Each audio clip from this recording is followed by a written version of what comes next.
এই সেই কৃষ্ণ চূড়া,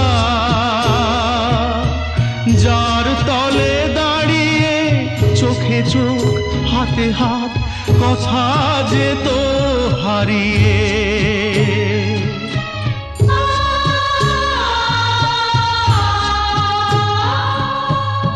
আজ এখানে আমার আশার সমাধি,